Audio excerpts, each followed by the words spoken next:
Je vous l'avais dit, on ne fera pas épisode par épisode la série Stargate SG1 parce que sinon clairement on en aurait pour dans 30 ans. Et aujourd'hui, à la place, nous allons parler de la saison 2 entière de Stargate SG1.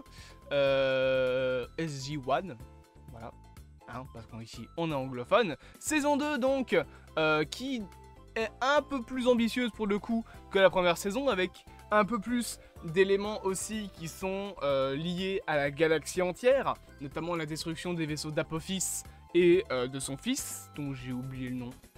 Voilà, tout ce que je sais c'est qu'il a pris le corps, j'allais dire de Share, mais non, c'est le corps de Scar.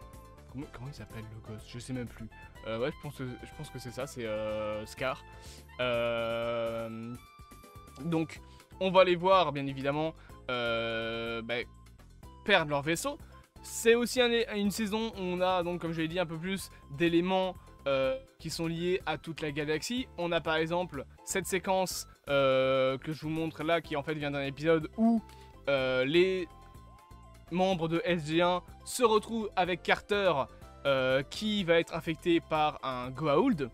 Voilà, un Goa'uld qui en fait n'est pas un Goa'uld, mais une personne qui fait partie d'une race très précise, les Tok'ra, qui sont techniquement des Goa'uld, oui, mais en gros les Tok'ra c'est quoi? Ce sont des Goa'uld où les autres sont volontaires.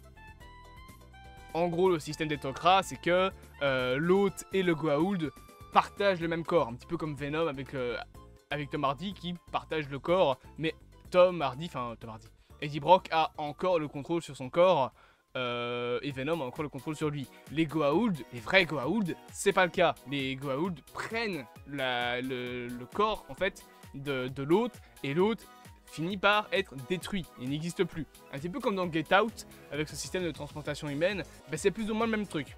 Sauf que là c'est pas on prend un cerveau, on le met dans un autre corps, c'est on prend une race alien, on la fout dans le corps d'un hôte, et du coup l'hôte finit par être détruit.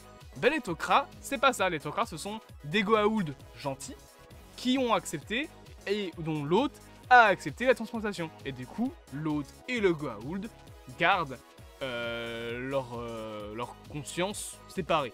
Et c'est notamment ce qui va arriver du coup avec Jolinar, une Goa'uld qui va prendre le contrôle de Carter et expliquer que elle va mourir, etc. Et du coup, à la fin de l'épisode, elle va crever. Mais dans la saison, on va aussi découvrir du coup grâce à cet épisode les Tok'ra, qui sont donc cette fameuse race de Goa'uld. On va aussi découvrir d'autres choses, hein, par exemple le fait que Apophis continue à avoir Share en tant que femme, et aussi on va découvrir une race bien précise, les Tolan. Les Tolan qui sont donc une race d'extraterrestres qui ont perdu leur planète, qui vont être aidés par SG1, et on va d'ailleurs les revoir dans la saison 3 ou dans la saison 4, on est le premier épisode de la saison 4 je crois. C'est aussi une race qui est extrêmement avancée en termes de technologie. Et d'ailleurs, dans l'épisode où on découvre les Tolan, ils vont parler du chat de Schrödinger. Ceux qui connaissent un petit peu la théorie, les théories réelles pour le coup du multivers, c'est ce fameux truc avec le chat qui est dans une pièce. Si tu as une boîte avec un produit radioactif, le chat est techniquement à moitié vivant, à moitié mort. En fait, il est les deux en même temps, parce que voilà, il y a plein de possibilités. J'explique très mal le chat de Schrödinger, je suis pas scientifique, mais on fait une ref à ça dans la série. Donc c'est une saison un petit peu plus, comment dire, un petit peu plus ambitieuse, notamment avec ce genre d'épisode, qui est donc l'épisode où les Asgardiens vont apparaître pour la première fois, avec justement le vaisseau des Asgard. Et pour le coup, c'est quand même vachement plus joli, hein. Je veux dire, les effets spéciaux, ils étaient pas terribles dans la première saison. Là, cette séquence, bon, les designs sont un peu vieillots, certes, mais honnêtement, ça pourrait encore passer aujourd'hui en tant que série de nos jours. Bon, ce serait filmé avec une meilleure caméra, etc., bien évidemment. Mais en termes de qualité des effets spéciaux, franchement, ce plan pourrait passer de nos jours. Genre dans un Star Trek ou une connerie dans le genre. C'est juste que les designs seraient plus précis. Mais en soi, voilà, l'intégration dans le décor réel est pas spécialement mauvaise.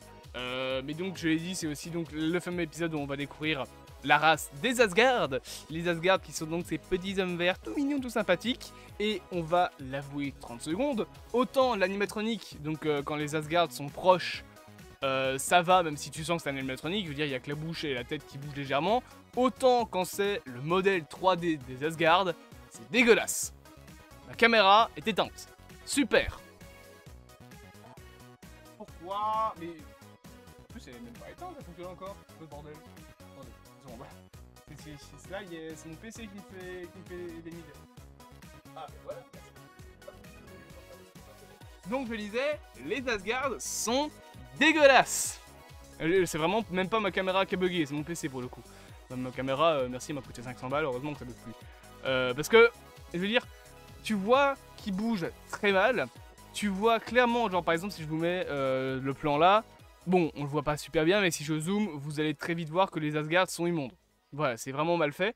C'est pas que c'est mal fait, c'est juste que c'est vieux en fait. Du coup, bah oui, de nos jours, c'est un peu moche. Et même ceux qui serrent la main à O'Neill, là, on sent très bien que voilà, c'est un peu moche, un peu vieux. D'ailleurs, revenons un petit peu sur le personnage de O'Neill.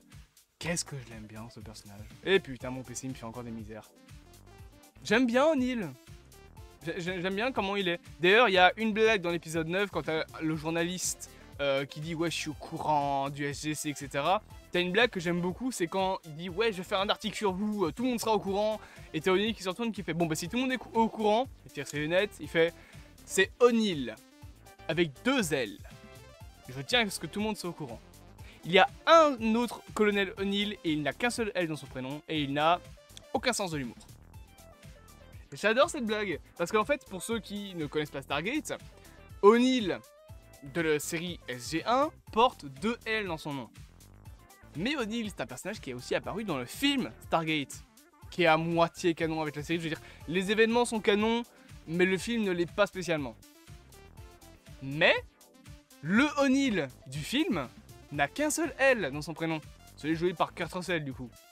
Et il y a une raison très simple en fait qu'ils ont changé, qu'il y a 2 L pour la version de Richard Dean Anderson, c'était pour faire la différenciation entre le jeu d'acteur des 2 personnages. T'as Kurt Russell, O'Neill avec un seul L, c'est un personnage très sombre, très sérieux, voilà, qui fait pas beaucoup de vannes et qui a un arc de rédemption à la fin du film. Par contre, tu regardes le O'Neill de SG1, 2 L joué par Richard Dean Anderson, ça n'a rien à voir. Le mec il fait des blagues tout le temps, il a le truc avec son fils, mais il est beaucoup moins sérieux que la version de Kurt Russell. Autant on peut dire que c'est juste le personnage qui a changé, autant le film est censé être séparé de quoi 2-3 mois grand maximum, 5 mois je pense, 5 mois, entre SG1 et le film. Je pense que tu changes pas quelqu'un du jour à la nuit en 5 mois. Pas vraiment très possible. Mais donc voilà, c'est la saison 2, j'ai un cheveu qui me dérange.